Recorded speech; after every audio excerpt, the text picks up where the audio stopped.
ایک افضلیت ہوتی ہے اور فضیلت ہوتی ہے۔ فضیلت الگ چیز ہے، افضلیت الگ چیز ہے۔ فضیلت کوئی بھی ہو سکتی ہے کہ مثال کے طور پر نبی پاک صلی اللہ تعالیٰ علیہ وآلہ وسلم نے سیدنا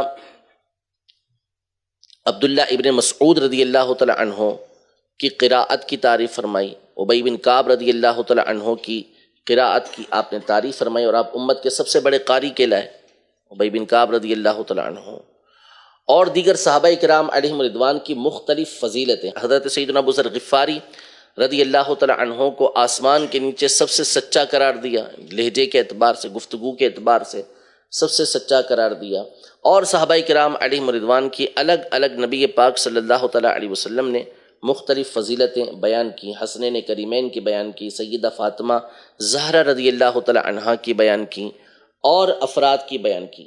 فضیلت الگ چیز ہے، لیکن افضلیت کا مطلب ہوتا ہے اس کو دوسرے سے بڑھ کر ماننا، دوسرے سے بڑھ کر ماننا۔ افضل اس میں تفضیل کا صیغہ ہے، اور آپ کو معلوم ہے کہ اس میں تفضیل کا مطلب یہ ہوتا ہے کہ جس کے اندر دوسرے کے مقابلے میں فضیلت زیادہ ہو، ٹھیک ہے؟ تو فضیلت اس میں ہر طرح کی دلیل چل جائے گی، یعنی ضعف بھی اس کے اندر تسلیم کر لیا جائے گا۔ اسی لیے کہتے ہیں کہ فضائل کے اندر احادیث ضعیفہ بھی معتبر ہوتی ہیں، یعنی ضعیف حدیث بھی فضیلت کے اندر معتبر ہوا کرتی ہے۔ لیکن افضلیت یہ عقیدہ ہے، یہ اعتقاد ہے، لہذا افضلیت کے لیے دلیل بھی اسی درجے کی چاہیے ہوگی جو آپ عقیدہ ثابت کر رہے ہیں، جو آپ کا عقیدہ اور نظریہ ہے اس کے مطابق دلیل ہوگی۔ یہاں پہ ضعیف حدیث نہیں چلے گی، یہاں پہ عام دلیل نہیں چلے گی، بلکہ اسی کے مطابق آپ کو دلیل پیش کرنا ہوگی۔ تو احادیث متواترہ سے یہ بات ثابت ہے کہ سیدنا علی المرتضیٰ کرم اللہ تعالی وجہہ الکریم سے بعض محدثین کے مطابق 80 اور بعض کے مطابق 120 کے قریب افراد نے اس بات کو روایت کیا کہ آپ فرماتے ہیں کہ جو مجھے سیدنا ابوبکر صدیق اور سیدنا عمر رضی اللہ تعالی عنہ پر فضیلت دے گا، میں اس کو وہی سزا دوں گا کہ جو تہمت لگانے والے کو سزا دی جاتی ہے۔ یعنی کوئی کسی پاک دامن عورت کے اوپر تہمت لگائے، جو حد قذف ہوتی ہے، مفتری کی جو سزا ہوتی ہے، وہی میں اس کو سزا دوں گا۔ اور بعض علماء نے بڑی خوبصورت بات لکھی کہ افضلیت کے مسئلے کو جس طرح سیدنا علی المرتضیٰ کرم اللہ تعالی وجہہ الکریم نے بیان فرمایا ہے، اور جس شد و مد کے ساتھ بیان کیا ہے، کسی اور نے بیان بھی نہیں کیا، کہ واضح فرما دیا کہ شیخین کریمین رضی اللہ تعالی عنہما کو مولا کائنات مولا مشکل کشا رضی اللہ تعالی عنہ پر بھی فضیلت حاصل ہے، ٹھیک ہے؟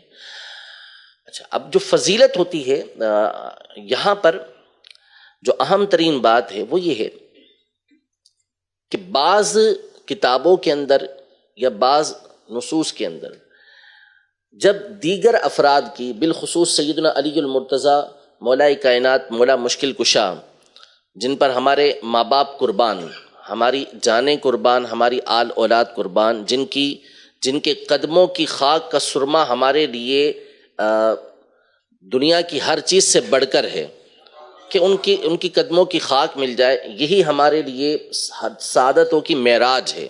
ان کے لیے بھی جو فضائل آئے ہیں وہ فضائل ہیں، فضیلتیں ہیں، اور جو منصوص احادیث ہیں، جو مروی احادیث ہیں، اس میں سب سے زیادہ فضیلتیں بھی حضرت علی رضی اللہ تعالیٰ عنہ کی ہمارے تک پہنچی ہیں۔ لیکن یہ سب کیا ہیں؟ فضیلتیں ہیں۔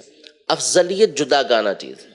جیسے حدیث مبارکہ کے سورج جو طلوع ہوا ہے، سب سے افضل ہستی وہ سیدنا ابوبکر صدیق اور حضرت عمر رضی اللہ تعالیٰ عنہ کے لیے، یعنی یہ حدیث پاک میں موجود ہے کہ سب سے بہتر افراد جن کے اوپر سورج طلوع ہوا، ایک روایت میں حضرت ابوبکر صدیق رضی اللہ تعالیٰ عنہ اور ایک میں حضرت عمر رضی اللہ تعالیٰ عنہ کا تذکرہ موجود ہے۔ تو افضلیت جدا گانا چیزیں ہیں جو قرآن کی نصوص سے ثابت ہیں۔ خود اللہ پاک ارشاد فرماتا ہے ان اکرمکم عند اللہ اتقاکم، کہ بے شک تم میں سے اللہ کے نزدیک سب سے زیادہ عزت والا وہ ہے جو تم میں سب سے بڑا متقی ہے۔ تو اللہ کے نزدیک سب سے زیادہ عزت والا، قرب والا شخص کون ہوگا؟ جو سب سے بڑھ کر متقی ہے۔ اور قرآن مجید فرقان حمید میں اللہ پاک نے فرمایا وَسَيُجَنَّبُهَا الْأَتْقَى، اس جہنم سے ہم سب سے بڑے متقی کو دور رکھیں گے۔ اور اس پر مفسرین کا اجماع ہے کہ یہ آیت سیدنا ابو بکر صدیق رضی اللہ تعالی عنہ کے لیے نازل ہوئی ہے۔ اب دونوں آیتوں کو ملا کر نتیجہ یہ نکلے گا کہ اللہ پاک نے ارشاد فرمایا کہ ابو بکر صدیق رضی اللہ تعالی عنہ یہ اتقی ہیں، سب سے بڑے متقی، یعنی امت میں سب سے بڑے متقی ہیں، اور خود ہی ارشاد فرما دیا کہ جو سب سے بڑا متقی ہے اس کا مقام اللہ پاک کی بارگاہ میں سب سے بڑھ کر ہے۔ اسی کو افضلیت کہتے ہیں، اسی کو قرب الہی میں کثرت ثواب کہا جاتا ہے۔